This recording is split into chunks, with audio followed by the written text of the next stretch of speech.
Assalamualaikum warahmatullahi wabarakatuh. Apa kabar semuanya? Bertemu kembali pada mata pelajaran Pendidikan Agama Islam dan Budi Pekerti kelas 7.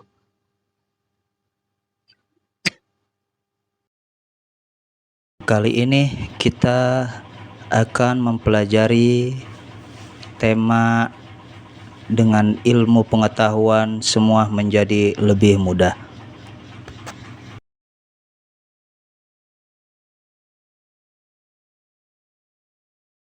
Terkait ilmu pengetahuan, Allah Subhanahu wa taala berfirman di dalam surat Al-Mujadalah ayat 11.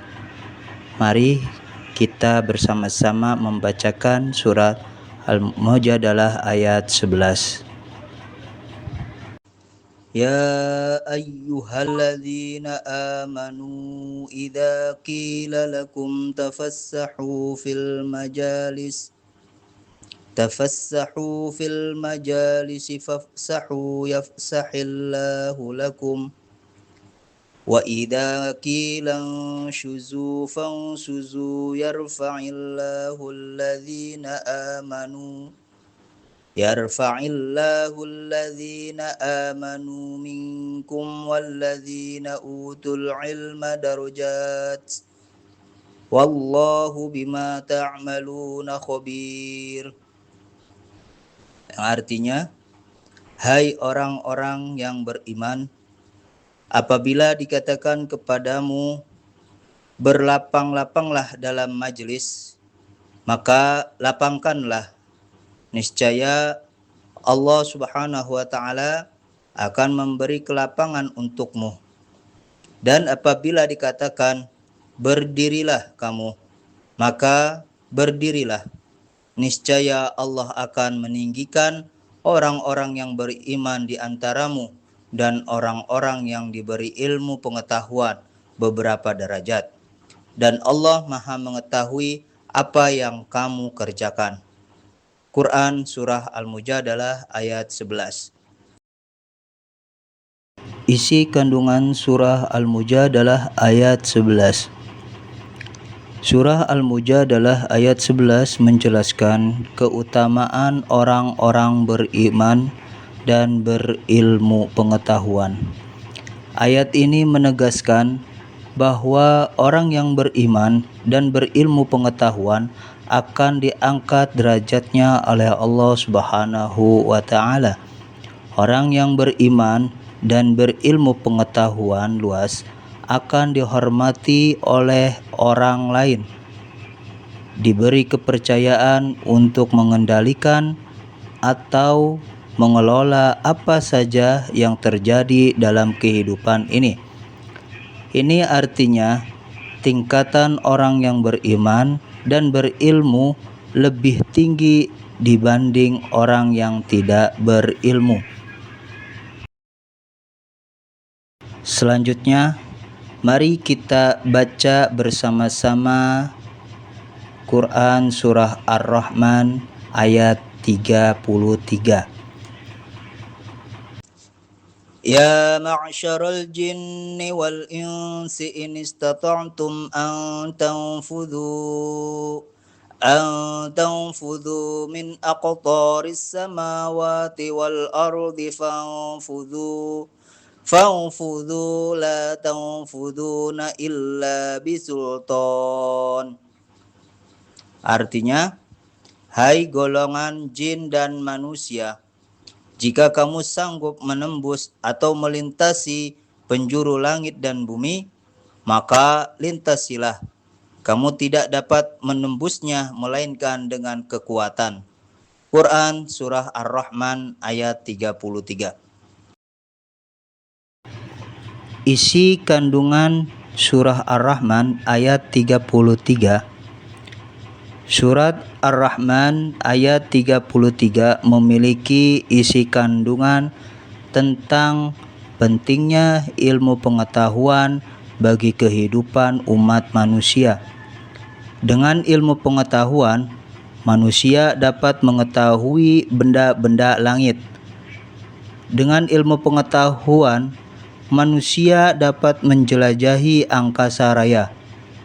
Dengan ilmu pengetahuan, manusia mampu menembus sekat-sekat yang selama ini belum terkuak. Manusia diberi potensi oleh Allah Subhanahu wa taala berupa akal.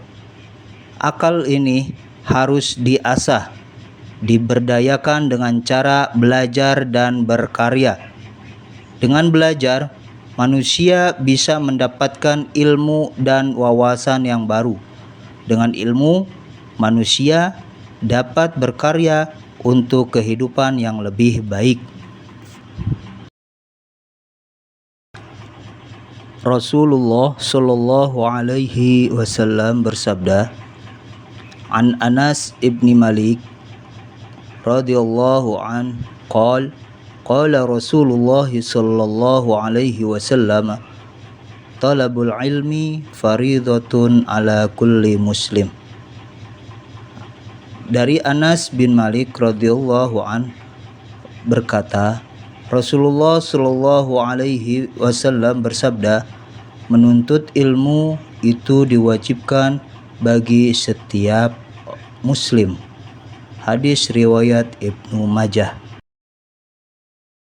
Syafi'i menegaskan, man aradad dunya fa'alaihi bil ilmi wa man aradal akhirah fa'alaihi bil ilmi wa man aradahuma fa'alaihi bil ilmi.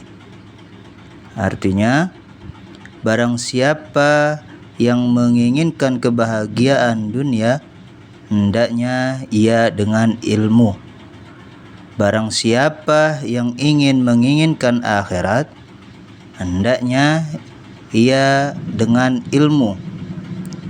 Dan barang siapa yang menginginkan kebahagiaan keduanya, hendaknya ia dengan ilmu.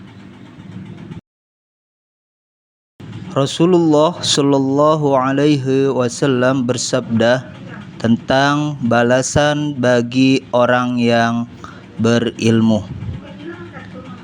An Katsir bin Qais qala sami'tu Rasulullah Shallallahu Alaihi Wasallam qala man salaka tariqan yatlubu fihi ilman salakallahu bihi tariqan min turukil jannah.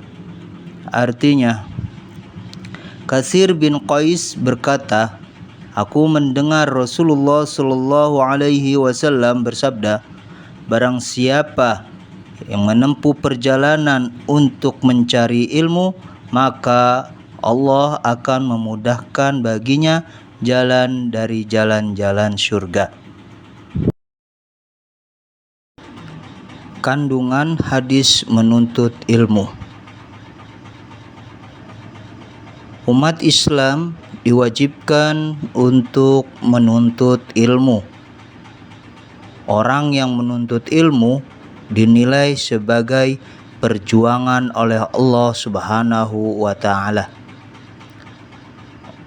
Orang-orang yang menuntut ilmu harus mempunyai niat yang tulus mengharap ridha Allah Subhanahu wa taala.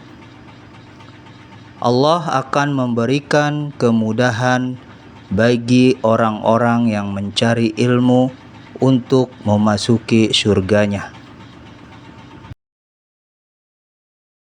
Lalu, apa saja sikap perilaku terpuji yang dapat diterapkan sebagai penghayatan dan pengamalan dari surah Al-Mujadalah ayat 11? Sikap dan perilaku yang dapat diterapkan sebagai penghayatan dan pengamalan surah Al-Mujadalah ayat 11. Yang pertama, memiliki rasa ingin tahu yang tinggi dan berusaha untuk mendapatkan pengetahuan tersebut. 2. Bersikap sopan saat belajar dan selalu menghargai dan menghormati guru. Yang ketiga, senang mendatangi guru untuk meminta penjelasan tentang ilmu pengetahuan. Yang keempat, selalu menyeimbangkan ilmu pengetahuan yang dimilikinya dengan keyakinan terhadap kekuasaan Allah Subhanahu wa Ta'ala. Selanjutnya, apa saja sikap perilaku terpuji yang dapat diterapkan sebagai penghayatan dan pengamalan dari surah Ar-Rahman ayat 33? Sikap dan perilaku yang dapat diterapkan sebagai penghayatan dan pengamalan surah Ar-Rahman ayat 33. Yang pertama, senang membaca buku-buku pengetahuan sebagai bukti cinta ilmu pengetahuan. Yang kedua, selalu ingin mencari tahu tentang alam semesta, baik di langit maupun di bumi, dengan terus menelaahnya. Yang ketiga, meyakini bahwa alam semesta ini diciptakan oleh Allah Subhanahu wa Ta'ala untuk manusia. Oleh karena itu, manusia harus merasa haus untuk terus menggali ilmu pengetahuan. Yang keempat, rendah hati atas kesuksesan yang diraihnya dan tidak merasa rendah diri dan malu terhadap kegagalan yang dialaminya. Nah, kita sekarang masuk ke dalam pembahasan hukum al atau hukum alif lam. Ada berapakah hukum bacaan al? Hukum bacaan al atau alif lam dibagi menjadi dua macam, yaitu yang pertama al-syamsiyah atau bisa disebut dengan idgham syamsiyah. Yang kedua al-qamariyah atau bisa disebut dengan izhar qamariyah. Apa yang dinamakan dengan al-syamsiyah dan al-qamariyah? Alif lam syamsiyah yaitu suatu lafaz yang mengandung bacaan al atau alif lam syamsiyah apabila terdapat alif lam diikuti oleh salah satu dari 14 huruf hijaiyah yang bertasdid. Apa saja itu huruf alif lam syamsiyah yang bertasdid itu? Yaitu ta, sa, dal, zal, ro, zai, sin, shin, shod, dod, to, zo, lam, dan nun. Adapun cara membaca semacam ini harus diidghamkan. Maksudnya bunyi huruf lam hilang dan melebur ke dalam huruf berikutnya. Karena cara membacanya diidghamkan, maka sering disebut dengan idgham syamsiyah. Sedangkan dalam penulisannya huruf-huruf syamsiyah selalu bertasdid bila didahului. Adapun al-qamariyah yaitu suatu lafaz yang mengandung bacaan alif lam qamariyah apabila terdapat alif lam diikuti salah satu dari 14 huruf hijaiyah, yaitu alif, ba, ghain, ha, jim, kaf, waw, kha, fa, ain, qaf, ya, mim, H. Cara membaca alif lam semacam ini dibaca jelas sehingga sering disebut izhar qamariyah. Nah, itulah tadi rangkuman salah satu pelajaran pendidikan agama Islam dan budi pekerti kelas 7 dengan tema dengan ilmu pengetahuan semua menjadi lebih mudah. Kita cukupkan pelajaran kita pada kesempatan kali ini. Sampai jumpa di lain waktu. Wassalamualaikum warahmatullahi wabarakatuh.